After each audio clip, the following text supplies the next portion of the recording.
The last time I almost called my brother was the day I thought he had died. That probably sounds strange, but let me explain. It started with a phone number I hadn't dialed in over a decade, written in fading ink in my old address book. Tom, home, cell, office. Tom was my older brother.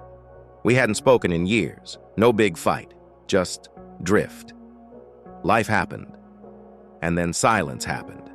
And then one day I got a message that said, "We're sorry to inform you, Mr. Thomas has passed."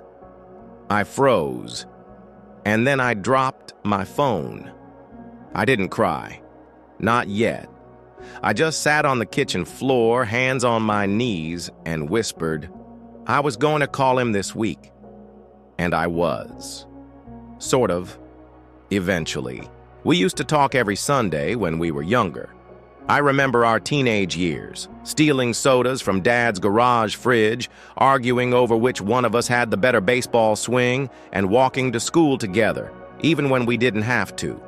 There was a rhythm to our relationship, a closeness that didn't need much explanation. Then came college.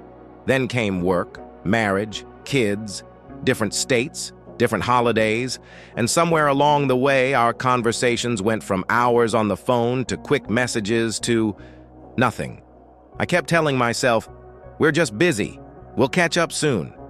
But soon kept moving further and further away. The distance wasn't just geographical, it was emotional. We each built separate lives, convinced that family ties could stretch forever without snapping. But even rubber bands break when pulled long enough. That night, after I read the message, I poured a glass of whiskey and pulled out every photo I had of us. The fishing trip in 1982, Mom's retirement party, that blurry one where he tried to teach me how to dance at my wedding. I cried for what we lost, for what we never said, and for the fact that I didn't even know he'd been sick. I Googled his name, no obituary. Strange. I called the number that messaged me. No response. The next morning, I called his old cell, just to hear his voicemail. It rang, and then, "Hello?" I froze. Tom? Yeah. Who's this? My heart jumped and stuttered at the same time. It's David, your brother. Holy... Dave? Wait, what? I thought you were dead. I thought you were... Silence. Then we both laughed. And then we both cried. Turns out the neighbor had meant to message someone else. Wrong number. Wrong Tom. But the pain, that had been real. The grief, real.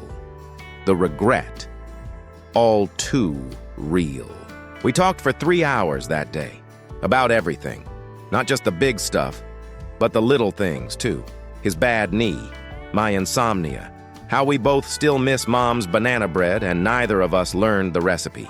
We even joked about the stupid fight we had in 2009 over Dad's old tools. A fight that felt so big back then and so small now. And then came the quiet part. I told him I was sorry. He told me he almost called 100 times. Neither of us had the right words. So we chose none at all. That phone call broke the silence, but it didn't erase the years. Here's the truth. My brother didn't die that week, but I realized something just as heartbreaking. I had been living like he already had. I buried the relationship years ago, put it in a box labeled too much effort. He wasn't the only one I did that to. There were cousins I hadn't seen since Dad's funeral. An old friend from college I still owed an apology to. My daughter, who I spoke to once a month and always said, we should talk more, but never did. I even remembered a former coworker, Jerry, who used to bring me coffee every Friday. He retired. We promised to keep in touch. We never did. I found his number. He was surprised to hear from me, but happy. We talked for 20 minutes about old jokes, and that time the vending machine ate his dollar, and he kicked it so hard it gave him 2 candy bars. That week I made a list, not of chores, not groceries, but of people. Names I missed, names I owed, names that still mattered, even if the connection had rusted. Each day I made one call. Some didn't pick up, some numbers didn't work, but some did. And when they did, the conversations weren't perfect. They were clumsy, but honest. And you'd be surprised how fast 10 years melts when someone says, "I've missed you too." Now, every Sunday, Tom and I talk. Not long, maybe 20 minutes. Sometimes we talk about the weather. Sometimes we talk about that weird YouTube channel he's obsessed with. Sometimes we just sit in silence on the line listening to each other breathe. But we show up. Every week. It's become the best part of my routine. Better than coffee. Better than silence. Better than regret. The last time I thought I lost my brother, I realized I had already lost years. But now I have Sundays. And sometimes, that's enough. The calls reminded me of something else too. We don't always need closure to reconnect. Sometimes it's just about reopening the door, even a little. These days I leave my phone on the table instead of tucked away. I answer unknown numbers more often. I even started writing postcards again. Last week, I mailed one to Tom. It had a picture of the Grand Canyon. We'd never been there together, but it reminded me of how wide the distance had once felt. On the back, I wrote, "Glad we closed the gap. Let's not let it grow again." If you're still watching this and someone's name just popped into your head, don't wait. Don't wait for a funeral.